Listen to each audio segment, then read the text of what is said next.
यत्र योगेश्वरः कृष्णो यत्र पार्थो धनुर्धरः तत्र श्रीर्विजयो भूतिर्ध्रुवा नीतिर्मतिर्नमः। ॐ शान्तिः शान्तिः शान्तिः।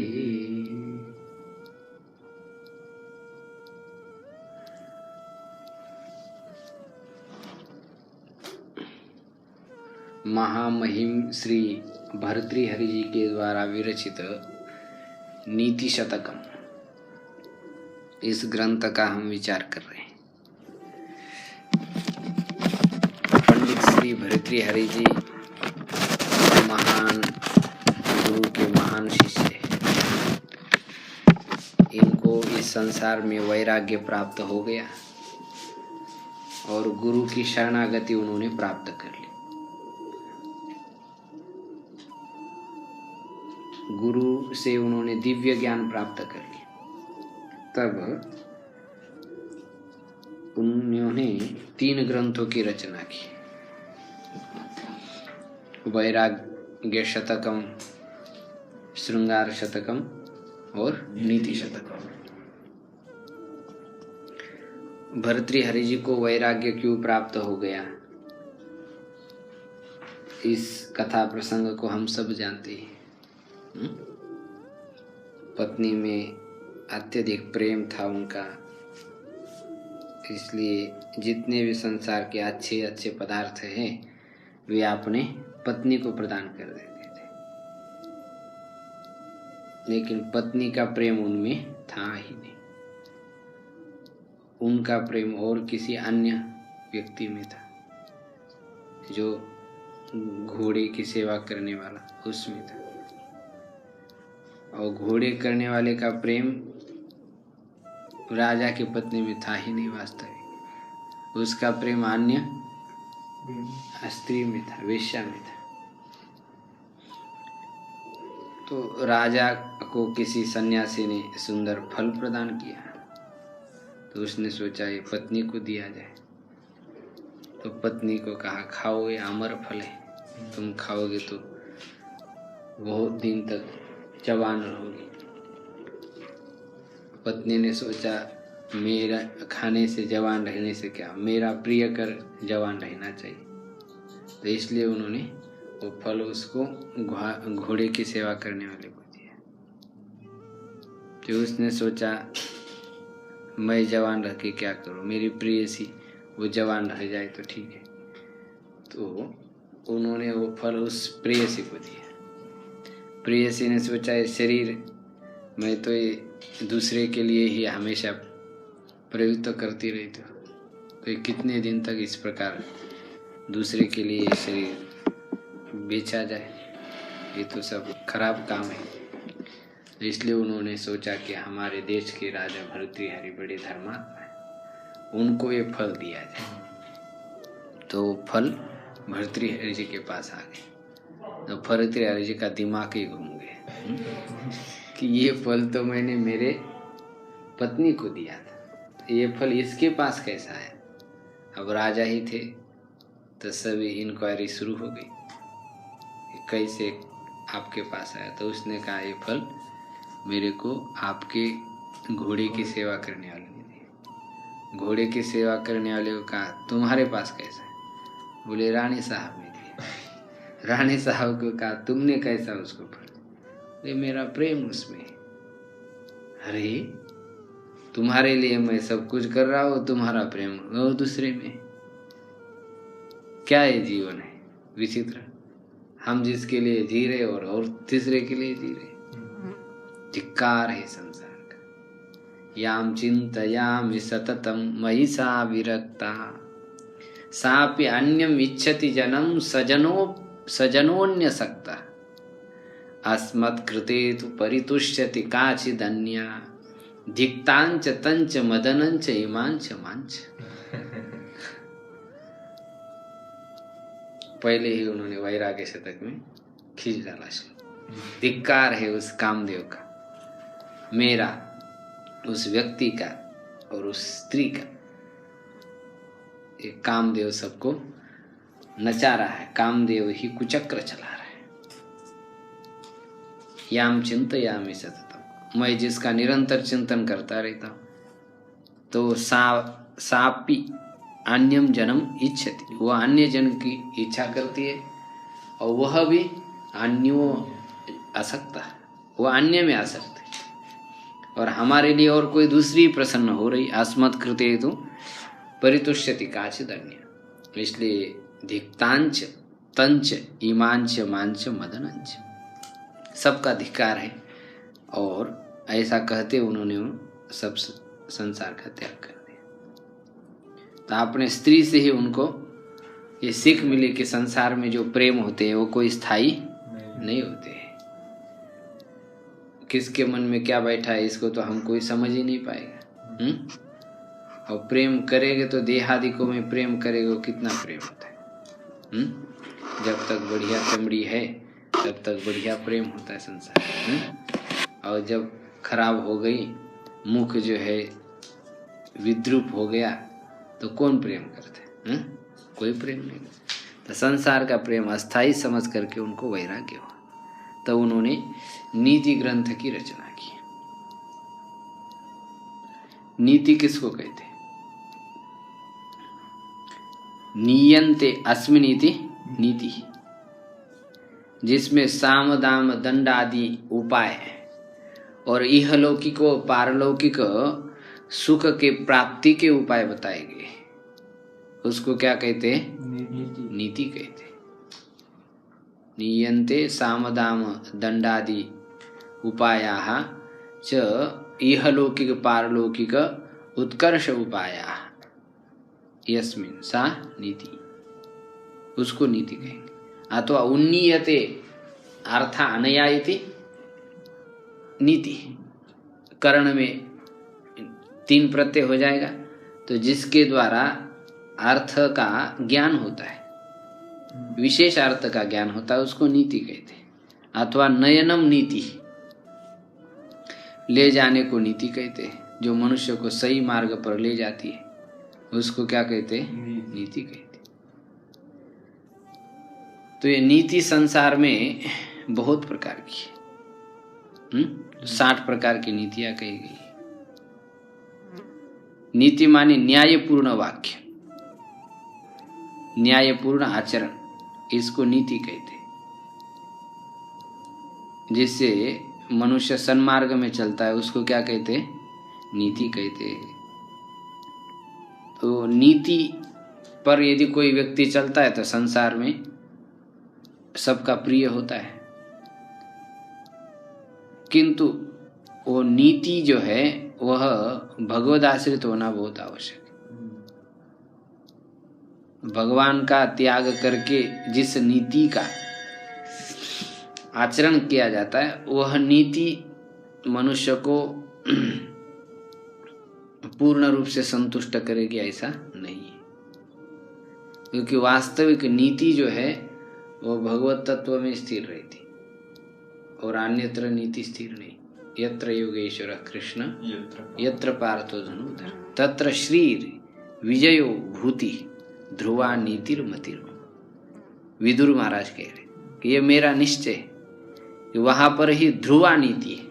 बाकी सब संसार में नीति तो है लेकिन वो ध्रुव नहीं, अध्रुव नीति है। तो भगवत आश्रय करके जो नीति होती है वही वास्तविक मनुष्य को सुख देने वाली होती है। तो व्यवहार में मनुष्य कुछ ना कुछ नीति का आश्रय करके ही जीता है। तो नीतिमान पुरुष सुख को प्राप्त कर लेता है। इसलिए भर्तृहरि जी ने यहाँ पर नीति ग्रंथ लिखा हुआ है कि मनुष्य अपने व्यवहार को शुद्ध करते हुए सुख को प्राप्त हो जाए। पहले इस ग्रंथ में मंगलाचरण लिख रहे हैं। इस मंगलाचरण के आदि में टीकाकार कुछ कह रहे हैं। यह खलु आत्र भवान अशेष विशेष सार पार दृश्वा। ये भर्तृहरि कैसे, उनके बारे में कह रहे हैं कि अत्र भवान, इस संसार में आप कैसे अशेष विशेष सार पार दृश्य, संपूर्ण विशेष सार को देखने वाले, पार दृश्य माने देखने वाले। विश्व अतिशायित गुण गरिमा अवतार, विश्व में सबसे अत्यधिक जो गुण है उन गुणों के गरिमा से ही अवतरित हुए। भर्तृहरि नामा महायोगीश्वर, भर्तृहरि नाम वाले महान योगीश्वर निज योग महिमानुसारेण, अपने निज योग के महिमा के अनुसार करतला मलकीकृत अखिल विरंचि प्रपंच, हाथ में रखे हुए आंवले के समान उन्होंने सारे संसार का अनुभव किया है, प्रत्यक्ष किया है। मनुष्य जब संसार का अनुभव करता है ना, तभी उसको असलियत का ज्ञान होता है। इसलिए भटकना भी बहुत आवश्यक है। भटकेंगे तो तभी सही मार्ग पर आएंगे, यदि भटकेंगे ही नहीं तो सही मार्ग पर कैसे आएंगे? तो भटकने के बाद मनुष्य का अनुभव क्या हो जाता है? दृढ़ हो जाता है।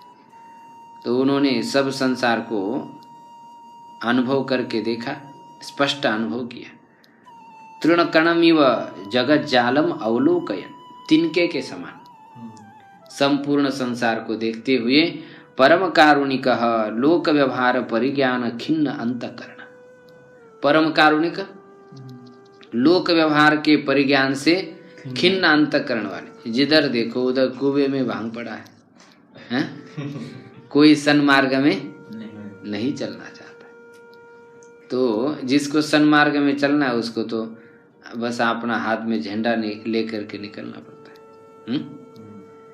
लोकानुजिघ्रिक्षया, लोगों के ऊपर अनुग्रह करने की इच्छा से नीति श्रृंगार वैराग्य वर्णन प्रमुख्यम, नीति श्रृंगार और वैराग्य वर्णन करने वाले जो प्रमुख सुभाषित त्रिशताख्यम, सुभाषित त्रिशत नामक किंचित प्रबद्धम प्रारंभ माना, कुछ ग्रंथ का आरंभ करते हुए तत्परिपंथी निर्मंथन द्वारा, उसके विरोधी विघ्नों के निर्मंथन के द्वारा परिसमाप्ति प्रचय गमन लक्षण फलम आशासान, परिसमाप्ति और प्रचय माने प्रसिद्धि की प्राप्ति रूप फल की आशासान, इच्छा करते हुए शिष्टाचार परिप्राप्त विशिष्ट परम ज्योति रूप इष्ट देवता नमस्काराकारम मंगलम आदौ निबध्नाति।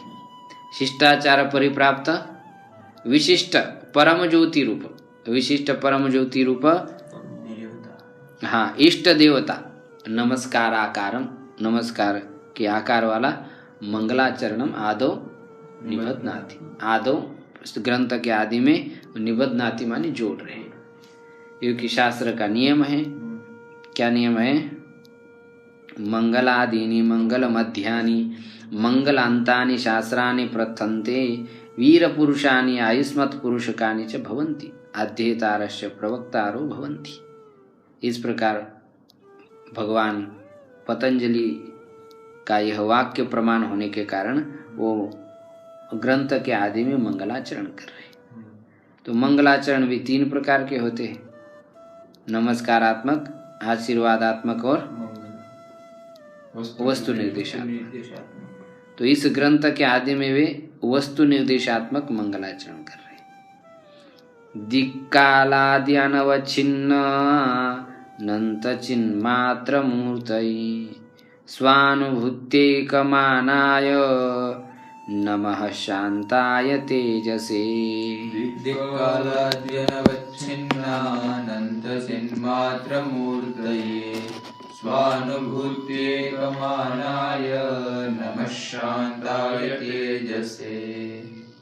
दिक् दिशाएं और काल और आदि से वस्तुएं,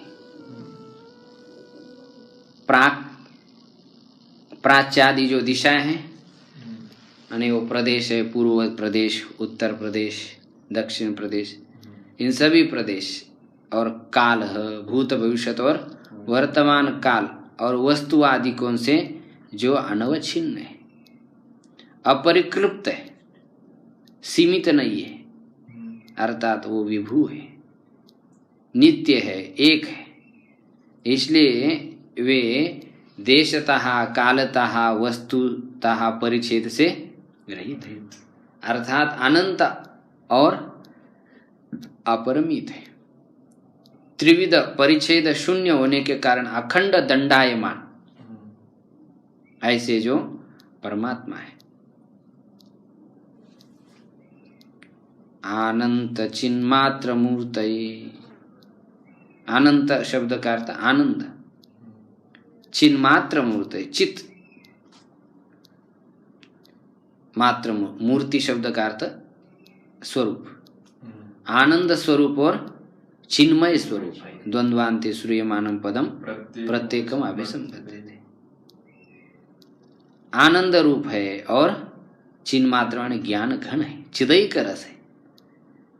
चिदैक रसा मूर्तिर्यस्य तस्मै सत्यम ज्ञानम अनंतम ब्रह्म विज्ञानम आनंदम ब्रह्म आनंदो ब्रह्मीति विजानाति इत्यादि श्रुतियां इसमें प्रमाण है। तो ऐसे जो आनंद स्वरूप और चिन्मय स्वरूप परमात्मा अनुभूत्यैक मानाय, अनुभूत्यैक गम्य है। वो परमात्मा कैसे है? अनुभूत्यैक गम्य, स्वानुभूति से ही उनका अनुभव होता है। स्वानुभूति ही एक स्वयं प्रकाश साधन है उनके ज्ञान में। वे परमात्मा स्वयं प्रकाश है। स्वयं प्रकाश किसको कहते?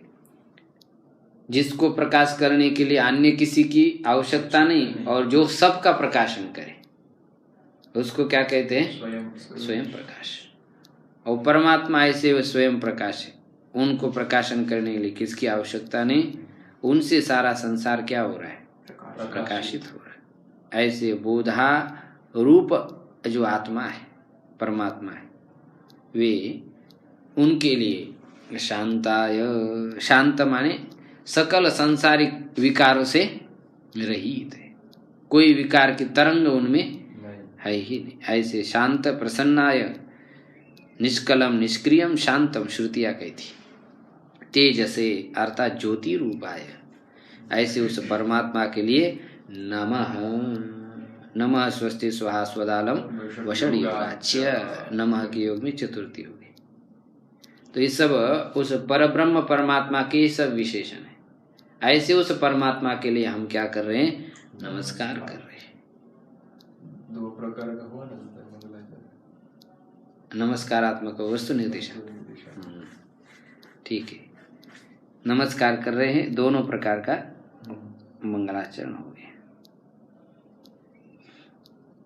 तो मंगल आदि में करना चाहिए, इसके विषय में विचार शास्त्र में है बहुत सारा, वो सब नीचे दिया हुआ है। अनुष्टुप छंद है, अनुष्टुप छंद का लक्षण आप जानते ही है। पंचमम लघु सर्वेषु सप्तमम दीर्घ द्विचतुर्थयो गुरु षटकम च सर्वेषाम एत श्लोकस्य लक्षण, यह अनुष्टुप छंद का लक्षण है। अब संसार में जब भर्तृहरि जी विचरण किए तो उनको ज्यादा से ज्यादा संसार में कौन दिखाई दिए? मूर्ख लोग ही दिखाई दिए।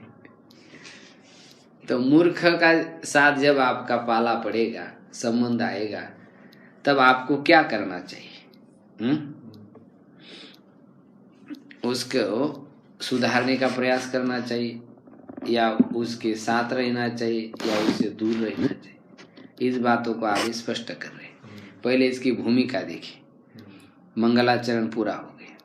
प्रबंधस्यास्य विविध स्वरूप परिज्ञानार्थम, इस ग्रंथ के विविध स्वरूप के ज्ञान के लिए तत्त पद्धति निबद्धतया, उस पद्धति के रूप में निबद्ध किया। जैसे आप भूमिका में देखेंगे ना, तो भूमिका में लिखा है मूर्ख पद्धति है, ऐसा ऐसा लिखा है आगे भूमिका में। अवतरणिका आप देखिए तो उसमें सब दिया हुआ है। विद्वत पद्धति, महाशौर्य पद्धति, अर्थ पद्धति, दुर्जन पद्धति, सुजन पद्धति, परोपकार पद्धति, धैर्य पद्धति, दैव पद्धति, कर्म पद्धति। ये सब पद्धतियां शुरू में दे दिया है। 10 तो पूरी 10 पद्धतियां है। 10 पद्धति का वर्णन इसमें किया जाए। पहले आप मूर्ख पद्धति ले रहे हैं क्योंकि मूर्ख ज्यादा दिखाई दे रही है। तत्त पद्धति निबद्धतया चिकीर्षितत्वात्, उस पद्धति से निबद्ध करके इसको करने की इच्छा होने से तत्र मूर्ख विद्वत पद्धत्योर व्यावर्तक भाव से अविशिष्टत्वेन उभय निरूपणे संप्राप्ति। मूर्ख और विद्वत पद्धति में व्यावर्तक भाव से अविशिष्टत्वेन, दोनों को भी संसार से अलग करके दिखाना है। ये मूर्ख है और ये विद्वान है, लेकिन आप किसको दिखाए? दोनों को समान रूप से निरूपण करने का प्रसंग प्राप्त हो रहा है। तब प्राथम ये मुख्य प्रसंग संगत्यो हो, अन्य तरह से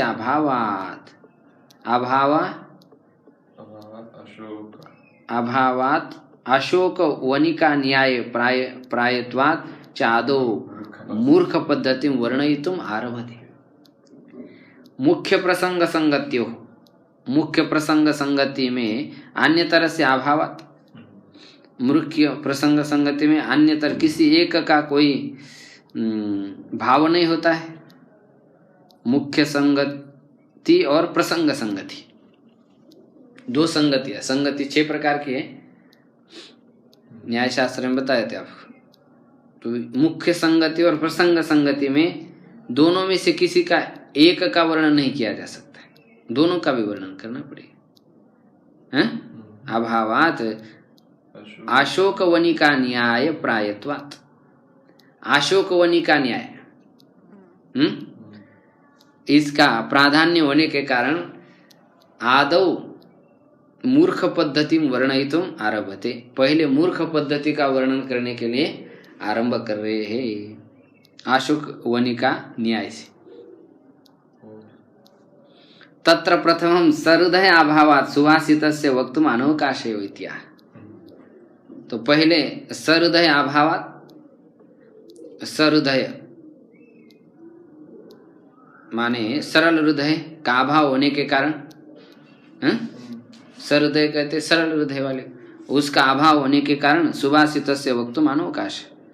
तो अच्छा सुभाषित कहने के लिए कोई अवसर है ही नहीं। तो उनका हृदय थोड़ा जल गया होगा मूर्ख को देखते हुए, तो इसलिए उनका सरल हृदय था ही नहीं पहले। उनको मूर्ख को देख कर बड़ा ही द्वेष हो रहा होगा। तो सुभाषित से वक्तुम अनवकाश, इसलिए उसके साथ घटना घट गई इसलिए।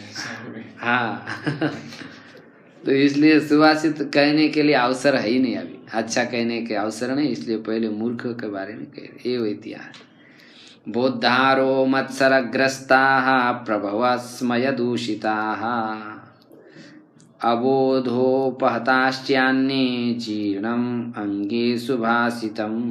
बोद्धारो मत्सरग्रस्ताः प्रभवस्मय दूषिताः अबोधोपहताश्चान्ये जीर्णम् अंगे सुभाषितम्। बोद्धारः, बोद्धार माने जो जानने वाले लोग हैं, समझने वाले लोग हैं, वे मत्सर ग्रस्ता, वे सब असूया से ग्रसित है, मत्सर से ग्रसित है। मत्सर किसको कहते हैं? मत्तः सरति। हाँ, मत्तः अग्रे सरति इति मत्सर, ये मेरे आगे जा रहा है। इस प्रकार भाव से जो दुखी होता है उसको मत्सर कहते हैं। पर उत्कर्ष असहनेन ग्रस्ता, दूसरे के उत्सर्ग को सहन न करते हुए जो जलने वाले, न ते हृदयालवः अतो नानुमोदन्ते इति, तो वे हृदय से सरल नहीं है, इसलिए वे दूसरे के उन्नति को देख करके हर्षित नहीं होते। ऐसे वे सारे बोद्धार। पहले जमाने में ऐसा था, संगीत या कोई विद्या हो, पढ़ाना भी हो, तो लोग ज़्यादा पढ़ाते ही नहीं थे। संगीत भी पढ़ाना तो 1 राग सिखाएंगे, 5 साल लगा देंगे, ऐसा करते थे हैं। उसमें से बताते हैं, एक ही पहला थोड़ा बता दिया, आगे नहीं बताएंगे। तबले के बारे में भी ऐसा ही था, सिखाए थे नहीं थे, ये उसको लगता था कि ये मेरे से आगे चला जाएगा। ऐसा सोचते। अभी आजकल तो गुरु ही इतने हो गए कि चेला की ही कमती पड़ रही है। तो इसलिए वो ऐसा कोई भाव रखेंगे तो अभी गुरु की उन्नति नहीं हो पाएगी, गुरु ठप हो जाएगी, हैं? तो पहले ऐसा था कि सिखाते नहीं थे लोग, ऐसे मर करके चले जाते थे। तो मत्सरग्रस्ता था, मत्सर से ग्रसित थे, वो देखते थे कोई किसी को सिखाता नहीं। प्रभव स्मय दूषिता, और प्रभव माने जो धनी लोग हैं, राजा लोग हुए, स्मय दूषिता, गर्व से वो दुर्विनीत हो गए। विनय उनके ना, विनय नम्रता उनके पास सुना ही नहीं देती, ये समस्या है। जब धन है और सत्ता है तो कुछ तो विनय होना चाहिए, विनम्रता होनी चाहिए, तभी तो संत को, साधु को, विद्वान को मानेगा। और बिल्कुल ही विनय विनम्रता न हो तो बोलेगा हम ही सर्वाधीश्वर है, वो किसको क्यों मानेगा। जैसे बड़े बड़े राक्षस हुए, उनके पास जब तक नहीं था तब तक सबके पैर पकड़ लेते थे, और जब आ गया तो किसी को पैर क्या पकड़ेंगे, हाँ खींच लेते थे। तो उनके पास विनय नम्रता थोड़ा सा भी दिखाई नहीं दिया।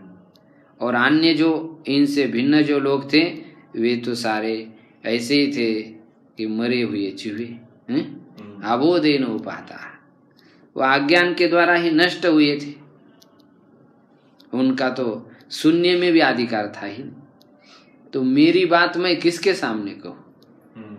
इसलिए मेरे अंदर बहुत अच्छे अच्छे भाव उठते थे। जीर्णम अंगे सुभाषितम, किंतु जो सुष्टु भाषितम, सुंदर जो प्रिय वचन था, वो मेरे अंतःकरण में क्या हो गया, हाँ मर गया, अंदर ही दब गया। न तो आद्यापि वही प्रसुतम, अभी तक वो बाहर ही नहीं निकला। अच्छी बात कहे तो अच्छे लोग होना चाहिए, तभी कही जानी चाहिए, नहीं तो बुरे लोगों के सामने अच्छी बात कहेंगे तो क्या होगा। ऊषर भूमि में बीज बोने से क्या होगा, कुछ लाभ नहीं होगा, व्यर्थ प्रयास हो जाएगा। लेकिन अभी कोई है नहीं, लेकिन तथापि वक्ष्यामि, तो भी मैं अब कह रहा हूँ। ननु कीदृश मूर्ख यतस्तत् स्वरूपम निरूप्यते, वह मूर्ख किस प्रकार का है जिसके कारण आप उसका स्वरूप वर्णन कर रहे हैं। तो आगे कह रहे हैं, ये कौन सा छंद है, आर्यावृत्त है। आज्ञः सुखमाराध्यः सुखतरमाराध्यते विशेषज्ञः, अज्ञः सुखमाराध्यः सुखतरमाराध्यते विशेषज्ञः, ज्ञानलवः दुर्विदग्धं ब्रह्मापि नरं न रञ्जयति, ज्ञानलवदुर्विदग्धं ब्रह्मापि नरं न रञ्जयति। आज्ञः सुखम आराध्य, आज्य। अब यहाँ पर जो टीकाकार लोग जो इसकी व्याख्या करते हैं उससे हमको ये संस्कृत अर्थ करने की टेक्निक एक समझ में आ जाती है। किस प्रकार ये करते, सब सूत्र आदि के द्वारा वो सिद्धि दिखाते नीचे। तो टीका आप सब आद्योपांत पढ़ लीजिए, इसको जहाँ समझ नहीं आता वहाँ पूछ लीजिए। आज्ञा किस होते हैं, जानाति इति ज्ञः और न जानाति इति अज्ञः, कुछ भी न जानने वाला मूढ़ पुरुष। सुखम आराध्य, उसको सुख से उपदेश किया जा सकता है। जो मूर्ख पुरुष है ना, उसको बोध किया, उसमें कोई कठिनाई नहीं होती। उसको जो भी बताया जाएगा वो मानेगा, हाँ कि ठीक है, मूड मानेगा ऐसा ना, हाँ कुछ भी नहीं जानता है, कुछ भी नहीं। हाँ तो उसको क्या जैसा बताएंगे वो वैसा विश्वास करेगा। तस्य उपदेश मात्र ने वो विश्रम्भ संभवात, क्योंकि उसको उपदेश देने मात्र से विश्वास हो सकता है। इसलिए कह रहे सुखम आराध्य। और विशेषज्ञ, विशेषम जानाति इति विशेषज्ञ, वो तो सुखतरम आराध्य थे। मूर्ख के लिए तो बहुत दृष्टांत आदि देनी पड़ेगी, या फिर थोड़ी नीचे वाली भाषा बोलनी पड़ेगी। जो हम कभी बोलना नहीं चाहते वो भी बोलना पड़ेगा उसको प्रसन्न करने के लिए। वक्ता लोग होते हैं ना, अब उनको कई जगह पर जाना पड़ता है। अब सभी जगह पर वो वेदांत की भाषा बोलने लगे तो क्या समझ में आएगा। तो उनके जैसी भाषा बोलनी पड़ती तब उनको समझ में आ जाती, नहीं तो फिर कठिन हो जाता। गांव देहातों में जाइए आप, अब वहाँ पर जाके आप बढ़िया देश काल आदि अनवच्छिन्न हाँ और चिन्ह मात्र का मूर्त है, अब ऐसे शब्द बोले तो क्या समझ आएगा हैं? वहाँ तो समझना पड़ेगा कि भाई तुम्हारे में हमारे में सब में वो भगवत तत्व व्याप्त है। ऐसा सीधा बोलो तो समझ आएगा। तो कह रहे विशेषज्ञ सुखम आराध्यति, विशेष जानने वाला जो पुरुष है वह अत्यंत कम प्रयास से उसको समझाया जा सकता है, उसका समाधान किया जा सकता है, क्योंकि उसकी बुद्धि हमेशा ग्रहण करने में क्या रहती है, समर्थ होती है, इसलिए वो समझ जाता है। किंतु जिसको थोड़ा सा शास्त्र का ज्ञान हो गया, लेकिन है तो मूर्ख ही, ज्ञान लव दुर्विदग्ध, ज्ञान के थोड़े से लेश मात्र से जो जल चुका है, विदग्ध यानी अपने आप को पंडित मानता है, अरे हमने तो पढ़ ही लिया है, गीता जी के कितने श्लोक पढ़े, 5 श्लोक पढ़े, क्या मूर्ख समझते हो आपने हा? तो थोड़े से ज्ञान से जो अपने आप को पंडित मानता है, तो ऐसे मूर्ख व्यक्ति को ब्रह्मापि नरम न रंजयति, जो ब्रह्मा कर्तुम अकर्तुम अन्यथा कर्तुम समर्थ है, चाहे तो पुरुष को स्त्री बना दे, स्त्री को पुरुष बना दे, ये उसमें सामर्थ्य है। लेकिन इतना सामर्थ्य होने पर भी वह ब्रह्मा जी भी उस पुरुष को न रंजयति, माने उस पुरुष को वह खुश नहीं कर सकता है। उसको हजारों सुख कहे जाए तो भी उसका समाधान नहीं हो सकता है। तो ऐसा अब दोनों में से जो मूर्ख है वो तो ठीक है, उसको आसानी से बताया जा सकता है, और विशेष को भी सरलता से समझाया जा सकता है, लेकिन मूर्ख को समझाया ही नहीं जा सकता है, जो ज्ञान लव विदग्ध है, ऐसे मूर्ख को ब्रह्मा जी भी नहीं समझ सकते हैं। इसलिए गोस्वामी तुलसीदास जी कह रहे हैं, फूलई फरई न बेत जदपि सुधा वर्ष ही जलत, मूर्ख हृदय न चेत जो गुरु मिलहि बिरंची स। बादल अमृत के समान जल की वर्षाव कर रहा है, तो भी जो बेत माने क्या होता है, बांस, उसको कभी फूल फलाता है नहीं आता। इसी प्रकार चाहे ब्रह्मा के समान भी कोई ज्ञानी पुरुष मिले तो भी मूर्ख के हृदय में ज्ञान नहीं हो पाता है। तो मूर्ख को समझाना बड़ा कठिन है।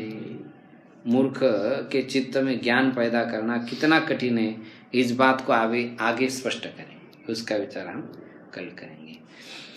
ओम पूर्णमदः पूर्णमिदं पूर्णात् पूर्णमुदच्यते पूर्णस्य पूर्णमादाय पूर्णमेवावशिष्यते। ओम शांति शांति शांति।